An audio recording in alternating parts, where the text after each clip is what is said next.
கங்கை கொண்ட சோழபுரம் வரலாற்று புகழ் வாய்ந்த திருத்தலம். சைவமும் வைணவமும் இங்கே தழைத்து ஓங்கிக் கொண்டிருக்கின்றன. சோழ பேரரசின் பெருமையை பறைசாற்றும் ஒரு மாபெரும் கலைக்கூடமாகவும் வரலாற்று ஆராய்ச்சியாளர்களுக்கு பெரும் புதையலாகவும் இந்த கங்கை கொண்ட சோழபுரம் திகழ்கின்றது.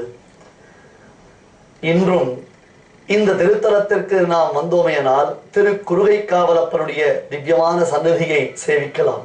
தற்பொழுது சமீபத்தில் தான் இங்கே குடமுழுக்கு எனப்படும் சம்பிரோக்ஷண வைபவம் வெகு சிறப்பாக நடைபெற்றிருக்கிறது. இதற்கு அருகில்தான் ஸ்ரீமன் நாதமுனிகளுடைய திருவரசு அமைந்திருக்கின்றது. திருவரசு என்பதற்கு பெயர் என்ன, பொருள் என்ன? திருவரசு என்றால் பெரியோர்கள், அதாவது சந்நியாசிகள் பரமபதித்தார்களேயானால், வைகுண்ட பிராப்தியை அடைந்தார்களேயானால் அவர்களுடைய திவ்யமான திருமேனியை நாம் அப்படியே பூமியில் எழுந்தருளப் பண்ணி அதற்கு மேலாக ஒரு சன்னதியை நிர்மாணம் செய்வோம். பெரும்பாலும் அங்கே ஒரு அரசமரம் அமைந்திருக்கும். ஆகையால் அதற்கு திருவரசு என்பது பெயர். தற்பொழுது ராமானுஜருடைய 1000வது திருநக்ஷத்திர வைபவங்களை எல்லாம் கொண்டாடக்கூடிய இந்த சமயத்தில் நாதமுனிகள் பரமவதித்த திருவரசு இந்த இடம், இதையெல்லாம் நாம் சீர்படுத்த வேண்டும். அன்பர்களே, உங்களிடத்தில் ஏற்கனவே ஒரு பிரார்த்தனை. காஞ்சிபுரத்தில் ராமானுஜர் தினந்தோறும் வரதராஜ பெருமாளுக்கு தீர்த்தம் சமர்ப்பிக்கும் அந்த சாலை கிணறு, அங்கே ராமானுஜருக்கு என்று ஒரு தனி சன்னதி அமைந்திருக்கிறது. அந்த சன்னதிக்கு நேர் எதிராக ஒரு புண்ணிய புஷ்கரணி, புராதனமான ஒரு குளம் தற்பொழுது முழுவதும் வறண்டு காணப்படுகின்றது. அந்த குளத்திற்குத்தான் அனுஷ்டான குளம் என்பது பெயர். ராமானுஜர் இந்த குளத்தில் தான் தீர்த்தாமாடி தன்னுடைய அனுஷ்டானங்களை எல்லாம் செய்து வந்திருக்கிறார். அவருடைய புனித திருமேனி இந்த தீர்த்தத்தில் மூழ்கி திளைத்து எழுந்திருக்கிறது எனில் இதன் புண்ணியத்தை, பெருமையை உணர்ந்து நாம் சீர்படுத்த வேண்டாமா? இங்குள்ள மக்களுக்கு, சாலை கிணற்றின் அருகில் வாழக்கூடிய மக்களுக்கு வாழ்வாதாரத்திற்கு ஓர் ஏற்பாடு செய்துவிட்டோமேயானால் இந்த திருக்குளத்தை நாம் நன்கு செப்பனிட்டு நல்ல விதத்தில் நந்தவனங்கள் அமைத்து பரிபாலனம் செய்யலாம். எத்தனையோ மகனீயர்கள், மகான்கள், பாகவதோத்தமர்கள், கொடையாளிகள் இந்த நிகழ்ச்சியை பார்த்து வரலாம். அவர்களுக்கு அடியன் செய்யக்கூடிய விண்ணப்பம், யாராவது ஒருவர் மிகுந்த முயற்சி எடுத்து இந்த திருக்குளத்தை நன்கு செப்பனிட்டு தர வேண்டும். அதே போன்று நாதமணிகளுடைய திருவரசையும் நன்கு பரிபாலனம் செய்ய வேண்டும் என்பது அடியேன் செய்யும் விண்ணப்பம். கங்கை கொண்ட சோழபுரத்திற்கு திருவனந்தபுரத்தில் இருந்து விரைந்து ஆளவந்தார் துரிதகதியில் வந்து சேர்ந்தார். ஆனால் அந்தோ பரிதாபம், அவர் வருவதற்குள்ளாக திருக்குறுகைக்காவலப்பன் யோகத்தினாலே தன்னுடைய தேகத்தை விடுத்தார். ஆத்மாவை பரமாத்மாவிடத்தில் சமர்ப்பித்து விட்டார். என்ன செய்ய முடியும் ஆளவந்தார்? சரி, பகவானுடைய திருவுள்ளம் இவ்வளவுதான். அவன் ஒன்று நினைத்தானேயானால் அதை மாற்றும் வல்லமை யாருக்கு இருக்கிறது என்பதாக சற்றே தன்னுடைய மனதை தேற்றிக் கொண்டு, மேலும் உத்தமமான இந்த பிரபத்தி சாஸ்திரத்தை நம்மால் உலகத்திற்கு பிரச்சாரம் செய்ய முடிந்தது.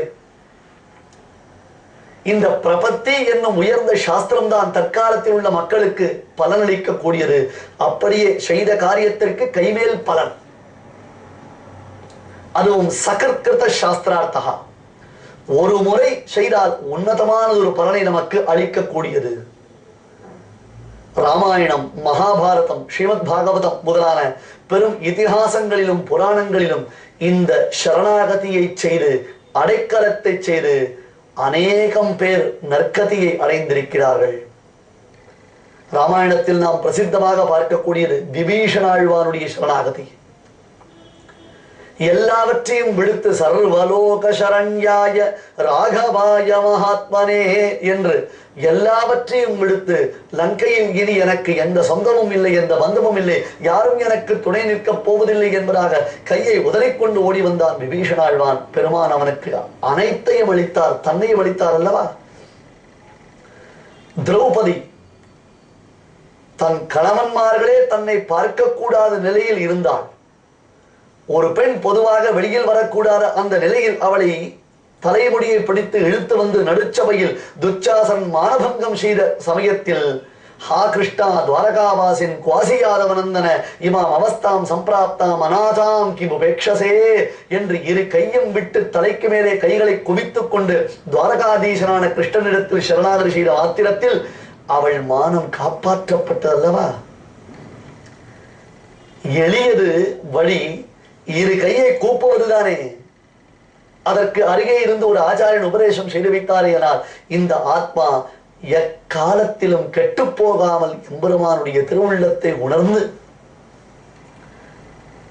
நலம் அந்தமில்லதோர் நாட்டில் முடிவில்லாததொரு ஆனந்த அனுபவத்தை நாம் அனுபவிக்கக்கூடிய பெரும் செல்வமாகிற ஒரு நாட்டில் வைகுண்டத்தில் நித்தியஸ்ரீ நித்தியமங்கலமாக வசிக்கப் போகிறோம் என்பதை உணர்ந்து அந்த பிரபத்தி சாஸ்திரத்தை தான் உலகத்தில் உள்ளவருக்கு பிரச்சாரம் செய்ய வேண்டும், பிரவச்சனம் செய்ய வேண்டும் என்பதாக ஆளவந்தார் மனோரதித்தார். அதன் பிறகு அவர் திருவரங்கத்தில் வசித்துக் கொண்டிருக்கிறார். கீழே ஆளவந்தாருடைய சரித்திரத்தின் ஆரம்பத்தை பார்த்தோம் நாம். அதன் பின்னர் ஆளவந்தார் துறவரம் ஏற்றார் என்பதைத்தான் பார்த்தோம் அல்லவா? அதற்கு நடுவில் நடந்த சம்பவங்களை இப்பொழுது பார்த்து வருகிறோம். ஏனென்றால் இந்த சம்பவங்களை புரிந்து கொண்டுத்தான் மறுபடியும் ராமானுஜருக்கு ஆளவந்தார் செய்த அனுகிரகத்தை நாம் தொடரப் போகின்றோம். இதோ இந்த ஆளவந்தார் தான் இங்கிருந்து புறப்பட்டு காஞ்சிக்கு வந்து யாதவ பிரகாஷருடன் இருக்கும் ராமானுஷரை நன்கு தன்னுடைய திருக்கண்களால் கடாட்சித்து காஞ்சி வரதராஜ பெருமாளிடத்தில் ராமானுஷன் இனி எந்த ஆபத்தும் இல்லாமல் சம்பிரதாயத்திற்கு சீர்மிகு தலைமை பொறுப்பை ஏற்க வேண்டும் என்பதற்காக வரதனிடத்தில் சரணாகதி செய்ய போகின்றார். ஆளவந்தாருடைய திருவுள்ளத்தை அடியொற்றித்தான் சுவாமி ராமானுஜர் இந்த சம்பிரதாயத்தின் தலைமை பொறுப்பை ஏற்கப் போகின்றார். ஆகையால் நாம் ஆளவந்தாரின் சரித்திரத்தில் நன்கு குளிர குடைந்து நீராட வேண்டும். விகாகே யாமுனம் தீர்த்தம். சுவாமி வேதாந்த தேசிகன் அருளி செய்த யதிராஜ சப்தத்தில் இந்த ஸ்லோகத்தின் அரும்பொருளை எல்லாம் கீழே பலமுறை பார்த்தோம். சுவாமி நீங்கள் ஞாபகம் வைத்துக் கொண்டிருந்தால் போதுமானது என்பவர்கள் சில பேர். மறுபடியும் உங்களுக்கு நினைவுறுத்துகிறேன். விகாகே யாமுனம் தீர்த்தம். ஆளவந்தார் யாமுனாச்சாரியர் என்னும் பெரும் தீர்த்த விசேஷத்தில் குளிர குடைந்து நீராடுகிறோம். அவர் சரித்திராமிர்தத்தில் அப்படியே மூழ்கி திளைக்கிறோம். உயர்ந்த நூல்களை இயற்றி ராமானுஜருக்கு வழி காண்பித்தார். இவர் இயற்றிய நூல்களின் துணை கொண்டுத்தான் ராமானுஜர் பிரம்மசூத்திரங்களுக்கும் பகவத்கீதைக்கும் வியாக்கியானங்களை அருளி செய்தார். அது தவிர்த்து மற்றவர்கள் இந்த சம்பிரதாயத்தின் நுட்பங்களை அறியாமல் இதில் குற்றங்கள் கூறிய பொழுது ஆளவந்தாருடைய திவ்ய ஸ்ரீசுக்திகளை அவருடைய உபதேசங்களை கொண்டுத்தான் ராமானுஜர் வாதிகளை எல்லாம் வென்று யதி ராஜராக விளங்கினார். ஆகையால் தான் ஆளவந்தார் சரித்திரம் இவ்வளவு விரிவாக பார்க்கப்பட வேண்டியது. மணக்கால் நம்பியால் திருத்தி பணி கொள்ளப்பட்ட ஆளவந்தார் திருவரங்கத்திற்கு வந்து சேர்ந்தார். ரங்கநாதனுடைய கைங்கரியத்திலேயே தன்னுடைய காலத்தை செலவிட்டுக் கொண்டிருக்கிறார். இதுவரையிலும் ராஜ்யத்தில் ஏற்பட்டதான சுகங்களை எல்லாம் துறந்து இன்னும் துறவரம் ஏற்கவில்லை. ஆனால் துறவரம் இல்லாத ஒரு நிலையில் கூட வைராக்கியத்துடன் ராஜ்யம், போகம், புத்திராணி, பௌத்ராணி, அது அடுத்தது மனைவி, இவர்கள் எல்லோரையுமே எம்பெருமானுடைய கைங்கரியத்திற்கே ஆட்பட செய்திருந்தார் ஆளவந்தார். ஆளவந்தாருடைய சரித்திரத்தில் ஆராய்ச்சியாளர்கள் பலவிதமான விஷயங்களை நமக்கு காண்பிக்கிறார்கள்.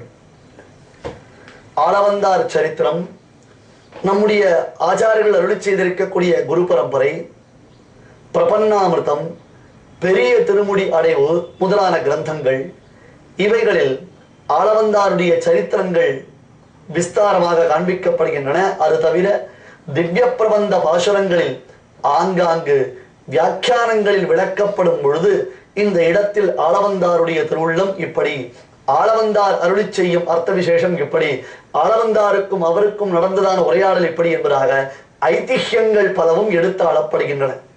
அந்த வகையில் ஆளவந்தார் தன்னுடைய 19வது வயதில் வித்வஜேதா, அதாவது அந்த வித்வஜன கோலாகலன் ஆக்கியாழ்வான் என்ற ஒருத்தர் இருந்தார் அல்லவா, அந்த ஆக்கியாழ்வானை ஜெயித்ததினாலே வித்வஜேதா என்னும் பட்டத்தை தன்னுடைய 19வது வயதில் பெற்றார். அவருக்கு 31வது வயதில் முதல் திருக்குமாரரான சொட்டை நம்பி என்னும் சுவாமி, சிரேஷ்ட நம்பி என்னும் திருக்குமாரர் முதல் குமாரராக அவதரித்தார்.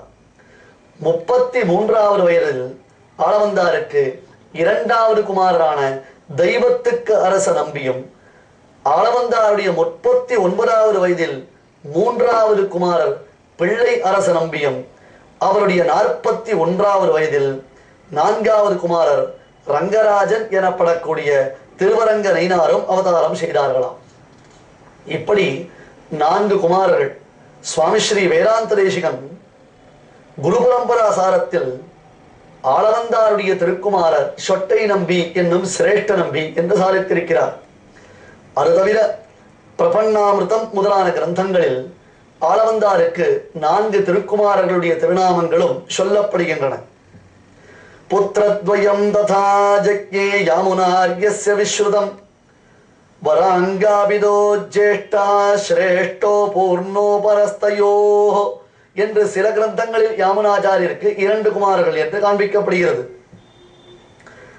பெரிய திருமுடி அடைவு முதலான கிரந்தங்களை நாம் ஆராய்ந்து பார்க்கும் பொழுதும் மற்றும் பல பெரியோர்களுடைய நிர்வாகத்தின்படியாகவும் ஆளவந்தாருக்கு இந்த 4 திருக்குமாரர்கள் தான் இருந்தார்கள் என்று நாம் நிச்சயம் செய்கின்றோம். இது தவிர மேலும் பல விசேஷங்களை எல்லாம் பெரியோர்கள் திறத்தில் நீங்கள் அறிந்து கொள்ள வேண்டியது.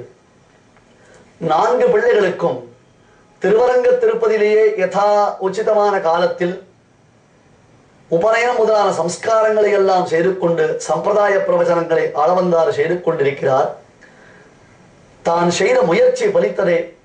தன் ஆச்சாரியருடைய வம்சத்தில் பிறந்த இந்த மகனியர் இப்படி ஒரு நல்ல நிலையில் இருக்கிறாரே என்று மகிழ்ந்த மணக்கால் நம்பி ஆளவந்தார் பெருமை தோற்றும்படியாக ஒரு ஸ்லோகத்தை அருளி செய்தார். அதை அனுசந்தித்து நாம் ஆளவந்தாரின் பெருமையை தொடர்ந்து அனுபவிக்கலாம்.